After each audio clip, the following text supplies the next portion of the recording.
नमस्कार।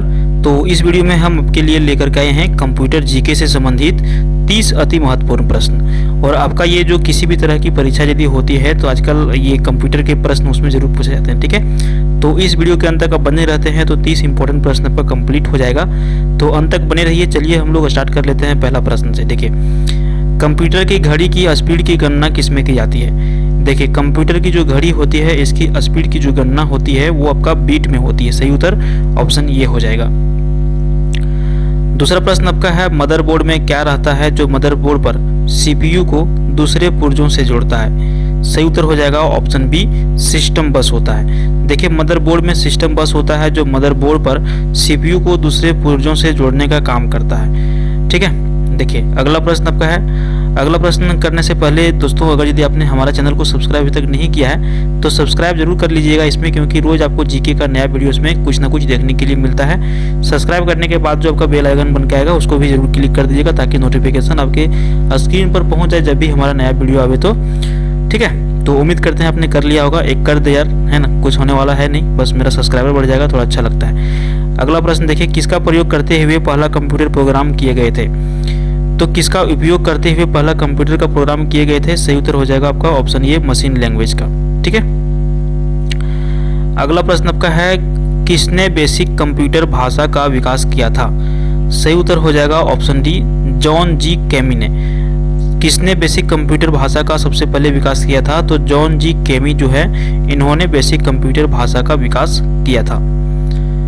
अगला प्रश्न आपका है, बेसिक कंप्यूटर भाषा का विकास कब हुआ था? सही उत्तर आपका हो जाएगा ऑप्शन सी, 1964 ईस्वी में। बेसिक कंप्यूटर का जो भाषा है इसका विकास जो है ये 1964 ईस्वी में हुआ था।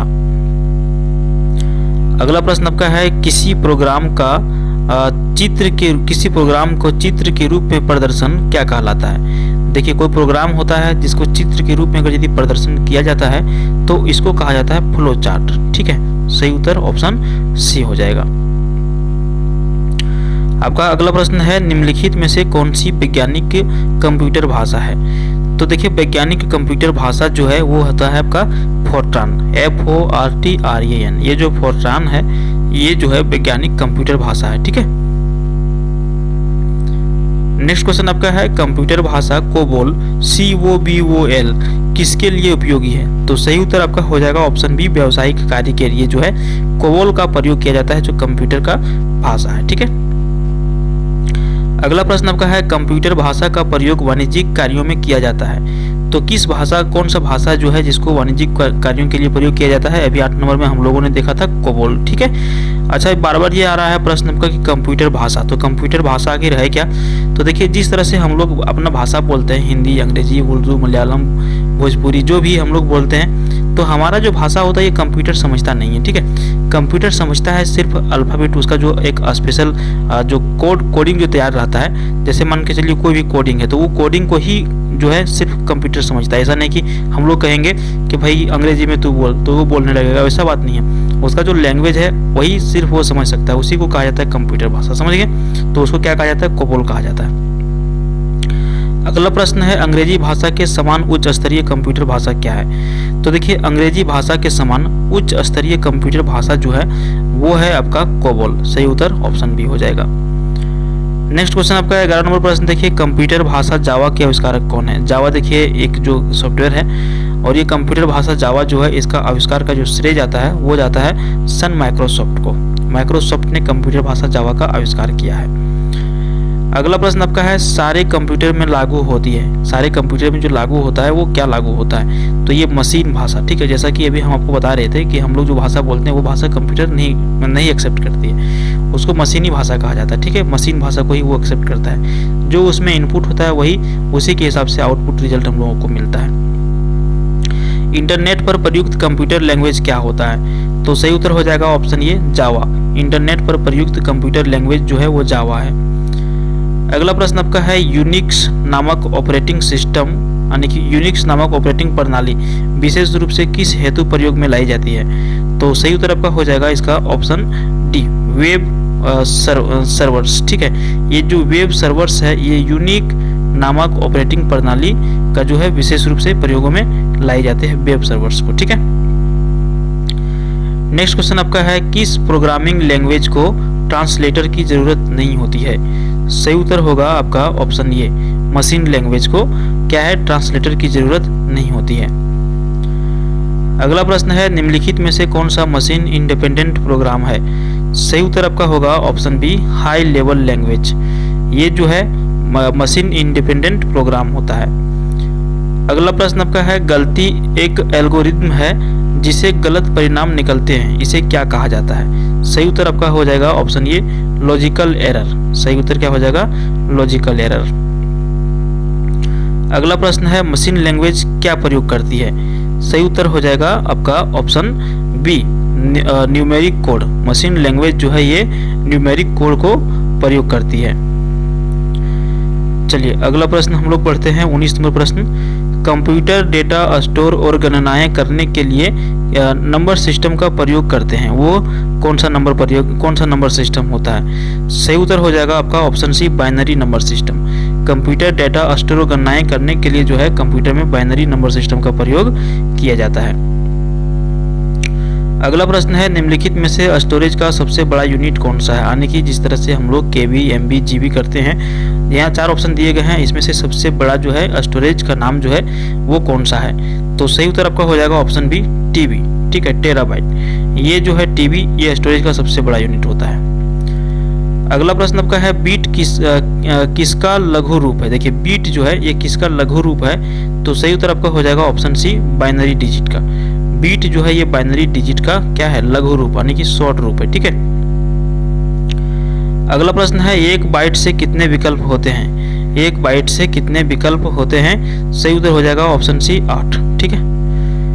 अगला प्रश्न आपका है, कंप्यूटर मेमोरी की सबसे छोटी इकाई क्या कहलाती है? तो कंप्यूटर मेमोरी की सबसे छोटी इकाई बीट कहलाती है। सही उत्तर ऑप्शन ए के साथ चला जाएगा।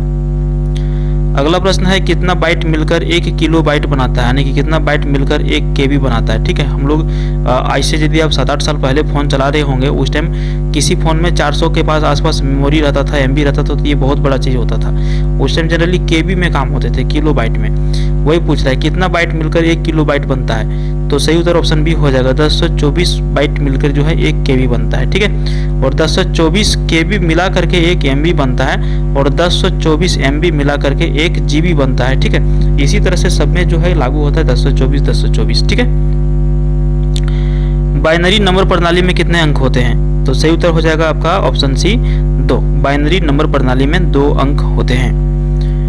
अगला प्रश्न आपका है, 26 नंबर अक्षरों तथा चिन्हों को बाइटों में स्टोर करने की विधि को क्या कहते हैं? तो देखिए अक्षरों तथा चिन्हों को बाइटों में स्टोर करने की जो विधि होती है उसको कहा जाता है कोडिंग सिस्टम। सही उत्तर ऑप्शन डी हो जाएगा। कंप्यूटर में किसी शब्द की लंबाई किसमें मापी जाती है? बहुत ज़्यादा इंपॉर्टेंट प्रश्न है। देखिए कंप्यूटर में अगर यदि कोई शब्द होता है उसकी लंबाई मापने के लिए यहाँ पर प्रयोग जो होता है बीट का प्रयोग होता है। सही उत्तर क्या हो जाएगा? ऑप्शन बी हो जाएगा। ठीक है। अगला प्रश्न आपका है, लॉजिक गेट क्या है? लॉजिक गेट क्या होता है? सही उत्तर हो जाएगा, एक प्रकार का यह एक सर्किट है लॉजिक गेट। आपका जो अगला प्रश्न है, कंप्यूटर पर इंफॉर्मेशन किस रूप में स्टोर किया जाता है? तो देखिए कंप्यूटर पर इंफॉर्मेशन जो स्टोर किया जाता है वो मतलब कि किस तरह से किया जाता है? तो ये आपका किया जाता है डिजिटल डेटा के रूप में। ठीक है। नेक्स्ट क्वेश्चन आपका है, कौन सा एक प्रोग्राम है जिसे कंप्यूटर का उपयोग करना आसान हो जाता है? तो प्रोग्राम का जो नाम है वो है आपका यूटिलिटी। ये जो यूटिलिटी प्रोग्राम है जिसे कंप्यूटर का उपयोग करना क्या हो जाता है? आसान हो जाता है। और यहाँ पे वीडियो पर ख़त्म होता नहीं है, यहाँ पर जो है हम आपके लिए एक टेस्ट लेकर के आए हैं जो इसी वीडियो से प्रश्न को हमने उठाया है। आप ध्यान दीजिए कि ये प्रश्न आपने इस वीडियो में कितने नंबर प्रश्न पर देखा है। अगर यदि आप भूल गए तो वहाँ पर जाकर के इसका आंसर हमें कमेंट बॉक्स में करिए। बहुत ही आसान सवाल और बहुत ही इंपॉर्टेंट सवाल है। ठीक है। निम्नलिखित में से स्टोरेज का सबसे बड़ा यूनिट कौन सा है? हम अभी आपको इसके बारे में एक्सप्लेन भी किए थे। तो देखते हैं कितने लोग सही आंसर कर पाते हैं, कितने लोग ध्यान से इसको देखते हैं। तो इस वीडियो में इतना ही, मिलते हैं फिर किसी दूसरे वीडियो में। तब तक के लिए देखते रहिए हमारा YouTube channel GK with RK को। और हाँ, इसका आंसर करना बिल्कुल ना भूलें। ठीक है। स्टोरेज का सबसे बड़ा यूनिट जो है कौन सा होता है? और अभी अभी हमने इसको आपको जो है बताया है, तो उम्मीद करते हैं कि इसका आंसर जरूर करिएगा। ठीक है।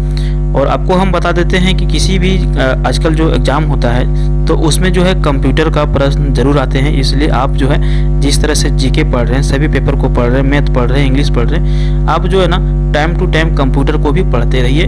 नहीं आपके पास बुक है, ट्यूशन नहीं जा पा रहे हैं, तो जो भी कोई भी चैनल, जो यूट्यूब चैनल है वहाँ से भी आप पढ़ सकते हैं, रिवीजन कर सकते हैं। तो अगर यदि आप ये करते रहते हैं तो आपको एग्जाम के टाइम में क्या होगा, परेशानी का सामना नहीं करना पड़ेगा। ठीक है, मिलते हैं फिर वीडियो में, धन्यवाद।